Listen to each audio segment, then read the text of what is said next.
Kamu tidak tersesat. Kamu dipanggil. Kalau kamu merasa video ini muncul begitu saja di berandamu, itu bukan kebetulan. Ada kekuatan semesta yang sedang membangunkanmu dari tidur panjang realitas palsu.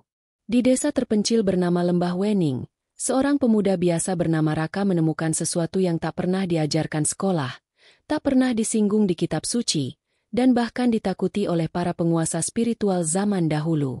Rahasia ini mampu membentuk ulang kenyataan hidupmu, menghapus batas logika, dan menuntunmu menjadi pencipta realitasmu sendiri.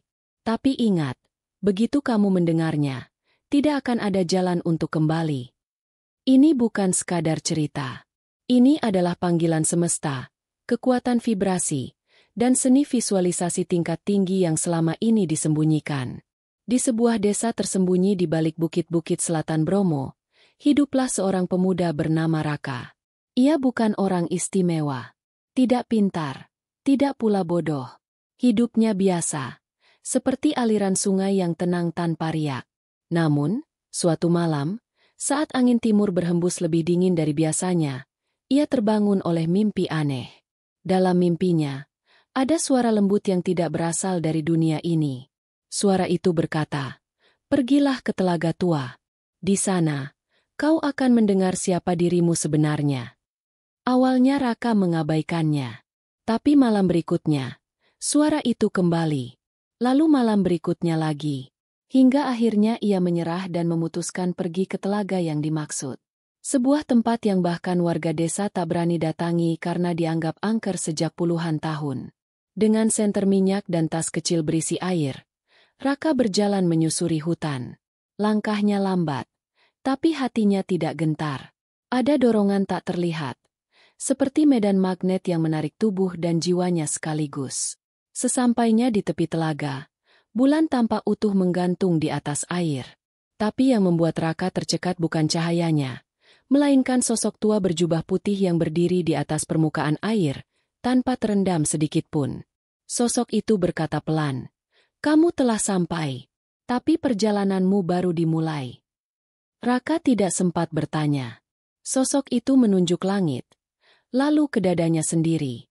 "Segala yang kau cari di luar, sesungguhnya tertanam di dalam, tapi tertutup oleh suara-suara lama yang bukan milikmu."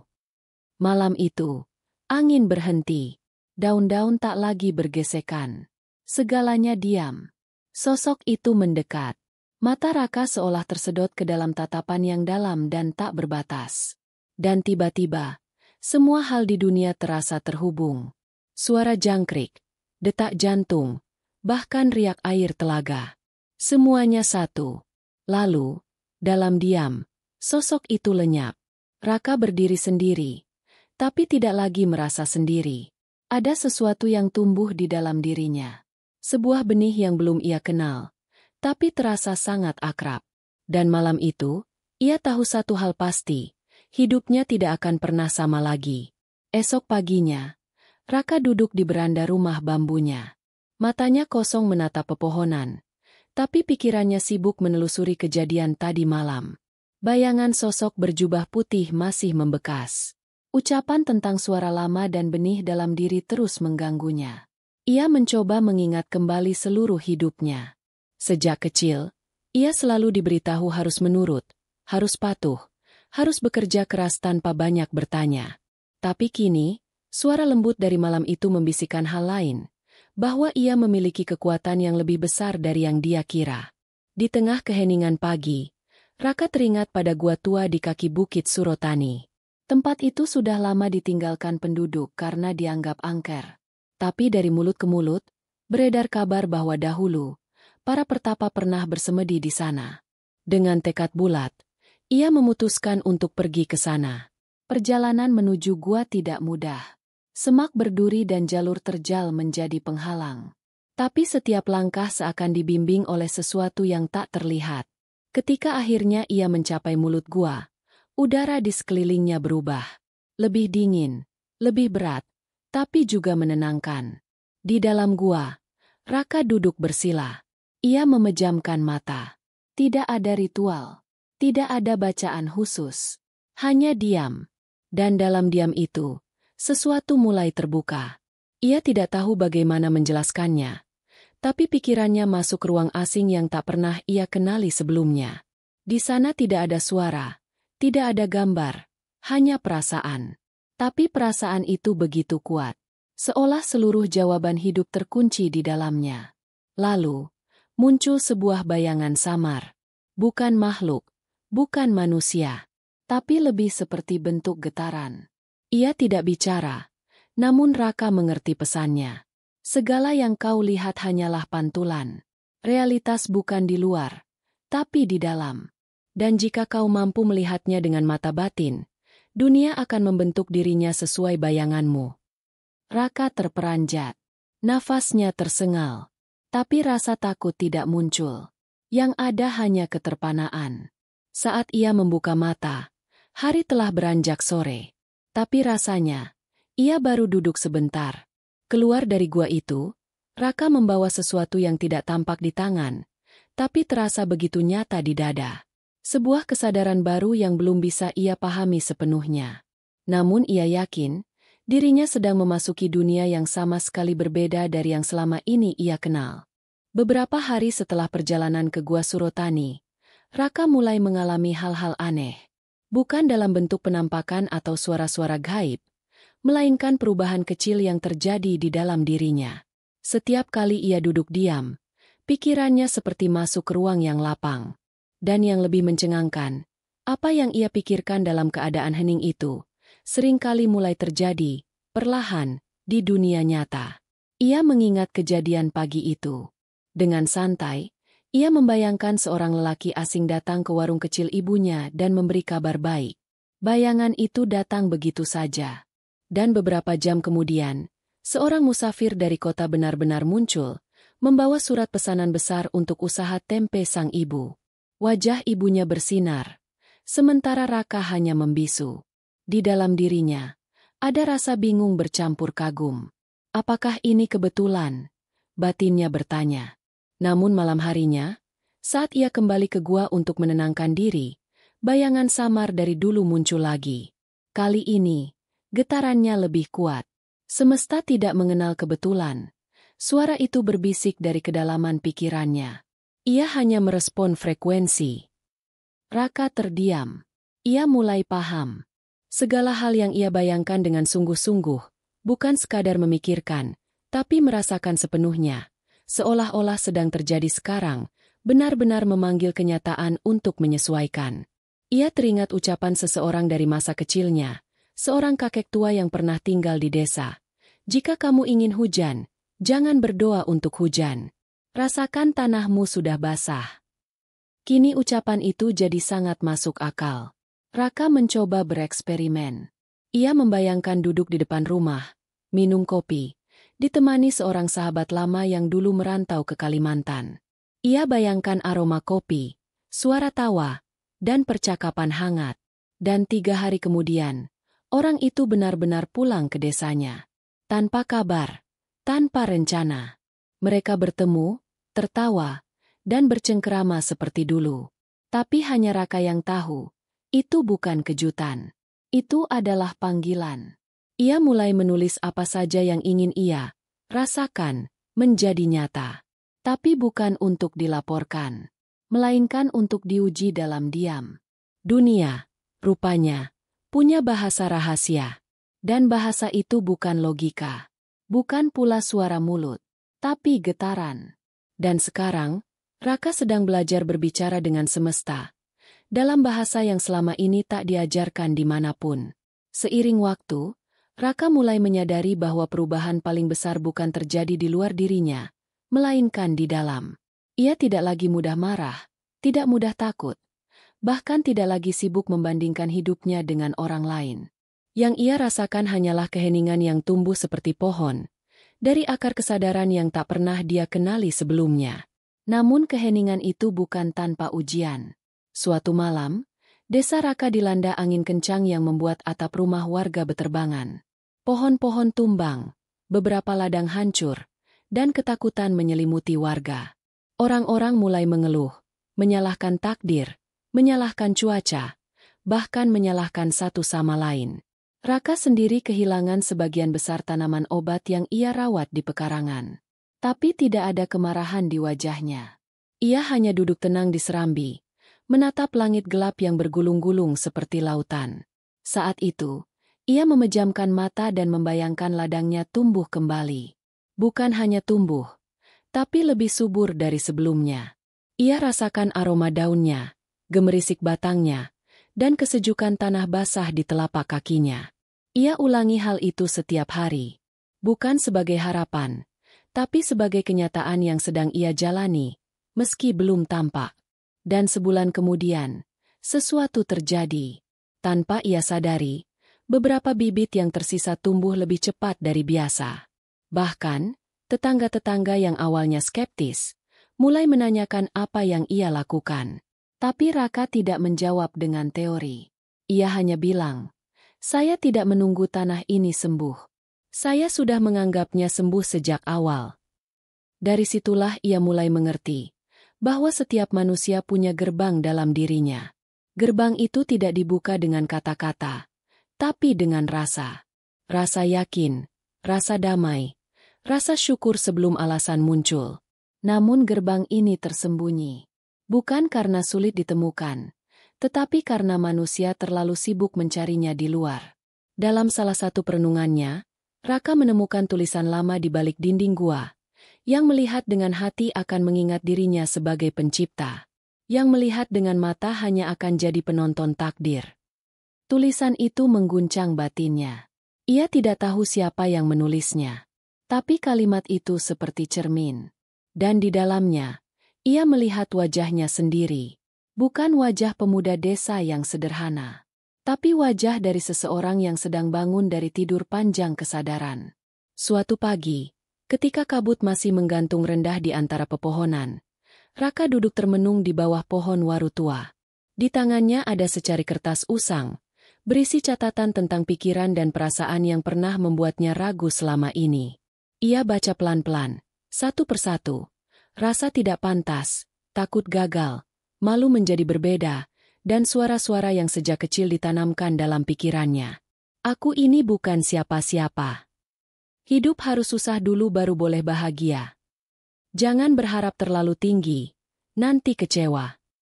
Raka mulai sadar, semua itu bukan berasal dari dirinya, melainkan dari ucapan-ucapan lama yang diwariskan turun-temurun, seperti batu-batu tua yang menghalangi aliran air jernih di dalam tanah. Ia pun teringat kembali pada Gua Surotani. Malam itu, saat bersemadi, ada satu perasaan asing yang menyergapnya tiba-tiba. Sebuah suara dalam dirinya berbisik, "Kamu bisa lebih dari ini." Tapi saat itu, ia hanya menolaknya. Kini, bisikan itu kembali. Tapi kali ini, ia tidak menolak. Ia biarkan suaranya masuk, menyentuh, dan membersihkan. Ia ucapkan dalam hati, berulang-ulang, seperti mantra yang lembut. Aku tidak lagi membawa suara mereka. Aku memilih suara dari jiwaku sendiri. Saat ia mengucapkannya, muncul rasa ringan yang tak bisa dijelaskan. Seolah beban puluhan tahun luruh dari pundaknya. Ia mulai menggunakan waktu subuh untuk mengulang afirmasi sederhana. Aku layak menerima ketenangan. Aku layak mencintai diriku. Aku percaya pada petunjuk yang datang dari dalam. Bukan sekadar mengucapkan, tapi ia benar-benar merasakannya. Ia tidak terburu-buru mencari perubahan di luar. Ia tahu, tanah dalam dirinya sedang dibersihkan. Dan pembersihan itu butuh waktu, butuh kesabaran. Sore harinya, ia menulis di ujung buku catatannya, keyakinan lama seperti akar mati. Jika tidak dicabut, benih baru akan kesulitan tumbuh. Malam itu, ia bermimpi aneh. Dalam mimpi itu, ia berada di padang rumput luas yang sangat sunyi. Di sana, ada seorang perempuan tua yang menatapnya lembut. Perempuan itu tidak berkata sepatah kata pun, tapi dari matanya terpancar cahaya yang hangat. Lalu, tangan perempuan itu menunjuk ke dada Raka. Dan dari situ, muncul bunga yang mekar perlahan, seolah baru pertama kali mengenal cahaya. Raka terbangun dengan air mata mengalir. Tapi bukan karena sedih, melainkan karena rasa lega yang tak bisa dijelaskan. Hari itu, ia tahu satu hal, tanah batinnya mulai subur kembali. Dan saat tanah itu siap, benih apapun bisa tumbuh di dalamnya. Raka duduk di saung kecilnya yang menghadap sawah. Angin sore berhembus pelan, menggeser ujung-ujung daun padi. Ia menggenggam secangkir air hangat, tapi pikirannya sedang tidak di situ. Ia tengah menelusuri kembali perjalanan batinnya yang belakangan ini makin dalam. Semuanya terasa seperti sebuah permainan, sebuah simulasi yang rumit namun bisa dikendalikan dari dalam. Ia pun mulai menulis dalam catatannya. Hidup ini bukan panggung pertunjukan. Ia lebih mirip dunia maya batin, tempat di mana apa yang kau rasakan di dalam akan muncul sebagai kenyataan di luar. Kata-kata itu muncul bukan dari bacaan, tapi dari pengalaman. Ia telah membuktikan sendiri.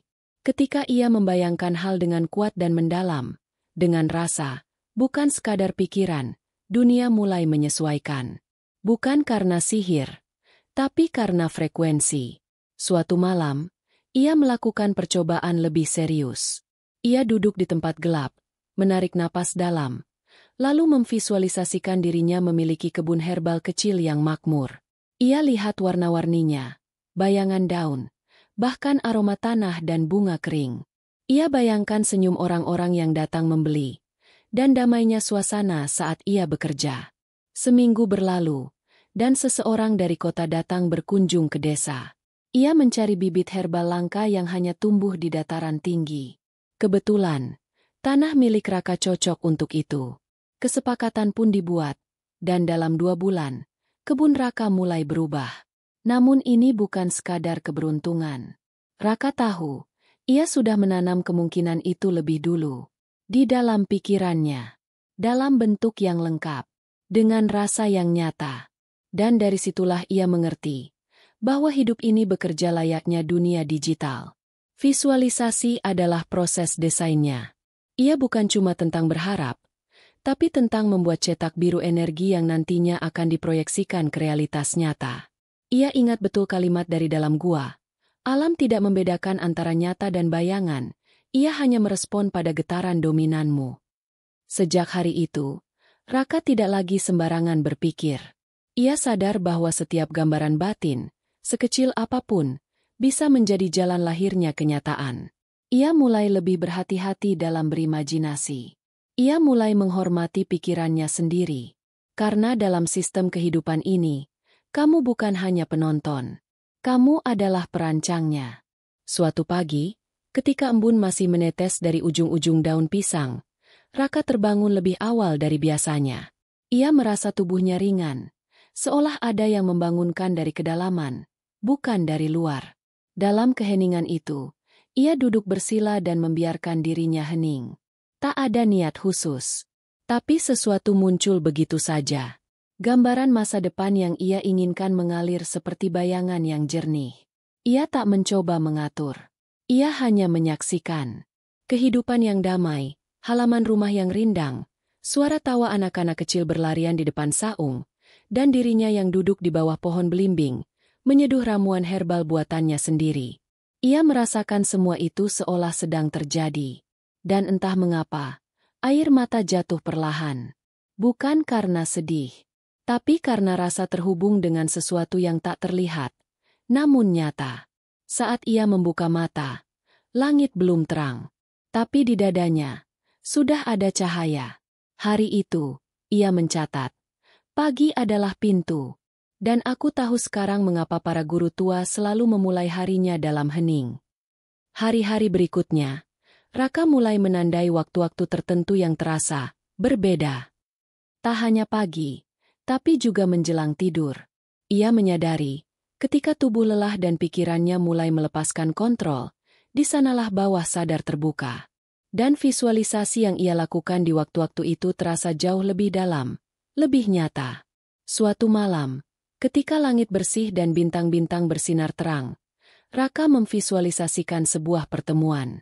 Ia ingin bertemu kembali dengan seorang guru tua yang dulu pernah memberinya nasihat pendek, namun membekas seumur hidup.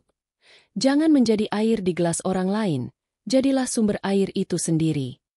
2 hari setelah visualisasi itu, seorang lelaki tua tak dikenal datang ke desa. Ia membawa gulungan kain dan kitab-kitab tua. Lelaki itu sedang mencari tempat sunyi untuk menetap dan menulis ulang ajaran-ajaran lama yang hampir punah. Dan ia memilih tinggal di rumah kosong sebelah kebun Raka. Perlahan, Raka tahu, ini bukan sekadar pertemuan. Ini adalah jawaban dari visualisasi yang tulus. Bukan karena ia minta, tapi karena ia sudah siap menerima. Tak hanya pagi dan malam, Raka juga menemukan satu rahasia lagi. Waktu saat emosi sangat kuat. Saat marah, sedih, bahagia luar biasa. Semuanya adalah momen rapuh ketika gerbang batin terbuka lebar. Dan jika visualisasi dilakukan saat itu, hasilnya berlipat ganda. Suatu senja, saat Raka sedang merasa sangat terharu melihat anak-anak kecil menari di lapangan, ia menutup mata dan membayangkan masa depan yang penuh kedamaian, tidak hanya untuk dirinya, tapi untuk desa dan tanah tempat ia berpijak.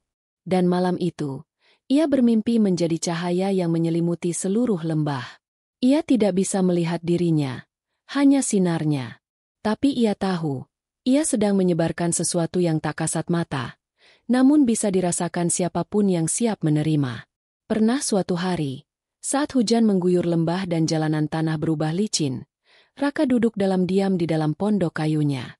Suara gemericik di luar seperti irama yang memanggil, menuntunnya kembali ke dalam pikirannya yang paling dalam. Di sana, ia mulai menyadari satu hal besar yang selama ini luput dari pemahamannya, bahwa semesta tidak pernah menjawab kata-kata. Ia merenung lama. Segala doa, segala afirmasi, segala visualisasi, semuanya tak berarti jika hatinya masih kosong. Yang didengar semesta bukan suara mulutnya, tapi getaran batinnya. Dan itu tak bisa dibuat-buat. Ia pun mulai mengingat masa-masa ia memvisualisasikan hal-hal besar, tapi gagal. Dan setiap kali gagal, ternyata di balik gambaran hebat itu, tersembunyi rasa takut, cemas, dan rasa tak layak. Disitulah ia paham bahwa bukan tekniknya yang salah, tapi nadanya yang sumbang. Semesta, pikirnya, seperti alat musik. Jika dimainkan dengan hati yang tidak selaras, maka melodi yang keluar hanya gema kosong. Malam itu, Raka duduk di bawah cahaya lentera. Ia membuka matanya dan mengamati langit yang gelap. Lalu ia mengangkat tangannya, bukan untuk berdoa, tapi untuk merasakan. Ia mencoba menghubungkan dirinya dengan semesta, bukan dengan permintaan, tapi dengan kehadiran. Ia membayangkan hidup yang ia inginkan, sederhana, penuh cinta, berkecukupan, damai. Tapi kali ini, ia tidak mencoba mengontrol gambarnya. Ia biarkan hatinya yang menggambarkan. Ia tidak bicara satu kata pun. Tapi emosinya mengalir. Syukur, haru, ketenangan. Dan saat itulah ia sadar, bahwa ini yang disebut bahasa sejati. Bahasa tanpa kata, tanpa suara. Hanya rasa. Esoknya, Raka bertemu dengan seorang pemuda yang tersesat saat mendaki bukit. Mereka berbincang di serambi. Pemuda itu, tanpa diminta, mulai menceritakan hidupnya yang penuh tekanan, kehilangan arah, dan ingin menyerah. Raka mendengarkan. Ia tidak memberinya nasihat panjang. Ia hanya memegang bahunya dan berkata, "Jangan banyak cari keluar. Rasakan dulu yang di dalam. Karena dari sanalah segalanya muncul." Pemuda itu terdiam lama. Matanya berkaca-kaca. Lalu ia hanya mengangguk dan tertunduk. Hari itu, Raka tahu bahwa kekuatan tidak selalu datang dari kata-kata, tapi dari ketulusan rasa yang terpancar diam-diam, menyentuh orang tanpa disadari. Dan sejak hari itu, ia pun semakin jarang bicara, tapi semakin dalam merasakan. Karena kini ia tahu bahwa bahasa batin adalah kunci yang lebih tua dari segala kitab, dan lebih jujur dari segala doa. Hari-hari berlalu di desa Lembah Wening dengan lebih tenang. Tapi di dalam diri Raka, badai perubahan justru makin deras.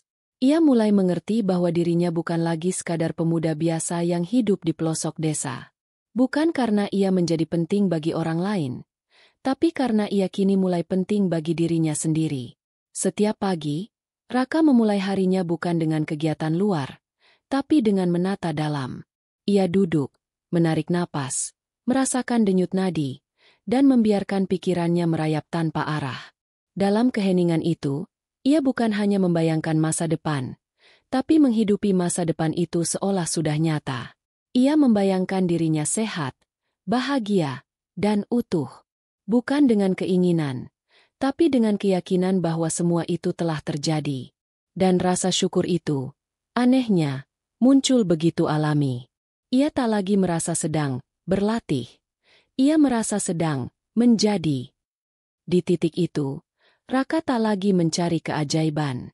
Ia justru merasa, dirinya lah keajaiban itu. Sore hari di puncak Bukit Sindur, ia berdiri sendiri. Angin meniup rambutnya pelan, dan langit terbentang seperti lembaran kosong yang menunggu untuk ditulisi. Ia menatap ke arah horizon, lalu memejamkan mata. Dalam bayangan batinnya, ia melihat dirinya bukan sebagai bagian kecil dari dunia, tapi sebagai pemancar utama dari seluruh realitas yang mengelilinginya. Ia bukan lagi korban peristiwa. Ia adalah awal dari peristiwa. Dulu, ia berpikir hidup adalah sesuatu yang harus ditaklukkan. Sekarang, ia tahu bahwa hidup hanyalah cermin dari apa yang tumbuh di dalam. Dari tempat sunyi itu, Raka mulai paham bahwa visualisasi bukan sekadar teknik manifestasi. Ia adalah jalan pulang. Jalan untuk mengingat bahwa manusia bukan makhluk yang terus meminta, tapi energi yang sudah membawa segala yang dibutuhkan sejak awal. Tinggal diaktifkan, tinggal disadari. Dan semakin ia mengenali dirinya, semakin alam pun menjawab.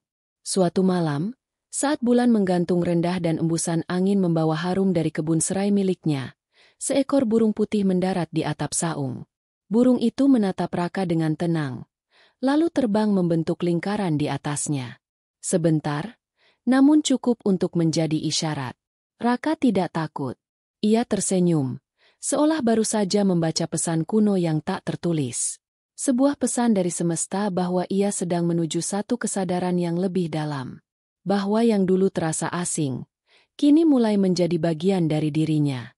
Malam itu, ia menulis hanya satu kalimat di buku kayunya. Aku bukan sedang belajar mencipta. Aku sedang mengingat bahwa aku memang pencipta. Pagi itu, kabut tidak turun seperti biasa. Langit di atas lembah Wening terbuka luas, seolah menyambut sesuatu yang belum pernah terjadi. Raka berjalan sendirian menuju pohon beringin tua di ujung tebing. Di bawah pohon itu, ia pernah bermain sebagai anak-anak. Tapi kini, tempat itu bukan sekadar kenangan. Itu adalah titik akhir. Atau mungkin, titik awal. Ia duduk bersila. Matanya menatap lurus ke horizon, tempat di mana kabut dan langit bertemu tanpa batas. Tak ada suara.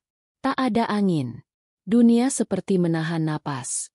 Dan di tengah keheningan itu, datang kesadaran yang tidak melalui kata-kata. Bahwa seluruh perjalanan ini bukan untuk mencari sesuatu yang hilang, tapi untuk membuka sesuatu yang selama ini tersembunyi. Ia bukan sedang menjadi orang baru. Ia sedang pulang kepada dirinya yang sejati. Seluruh teknik visualisasi, afirmasi, dan keheningan yang ia jalani bukan untuk meminta dunia berubah, tapi untuk menyelaraskan diri dengan apa yang sudah ada sejak awal. Energi penciptaan, vibrasi semesta, kekuatan batin. Semua itu bukan di luar sana, tapi di balik napas, di balik kesadaran. Raka mengembuskan napas pelan, dan saat itu, ia merasa dirinya menghilang. Tidak lenyap, tapi melebur. Ia tidak lagi merasakan batas antara dirinya dengan tanah, udara, dan cahaya. Semuanya menjadi satu tarikan napas panjang yang sangat damai. Dalam kondisi itu, muncul gambaran terakhir. Sebuah taman, penuh cahaya, tanpa matahari, penuh suara, tapi tanpa gema. Dan di tengah taman itu, ada cermin besar. Ia mendekatinya. Yang ia lihat bukan wajahnya, tapi gambaran segala kemungkinan hidup yang pernah ia bayangkan. Semua hadir, semua nyata, tapi bukan karena ia menciptakannya dengan paksa, melainkan karena ia telah menjadi bagian dari frekuensinya. Saat ia membuka mata, hari masih pagi, tapi ada sesuatu yang berbeda di langit. Burung-burung beterbangan membentuk formasi indah. Angin meniup lembut seolah mengucapkan selamat datang. Dan Raka berdiri. Dengan langkah tenang, ia kembali menyusuri jalan setapak menuju desanya. Tapi hatinya tidak lagi sama. Ia telah melewati gerbang terakhir. Gerbang yang tidak terbuat dari batu, tapi dari kesadaran. Sejak hari itu, orang-orang di desa mulai menyebutnya dengan nama baru, Sang Penjaga Hening. Bukan karena ia banyak bicara, tapi karena siapapun yang duduk di dekatnya akan merasa lebih dekat dengan dirinya sendiri.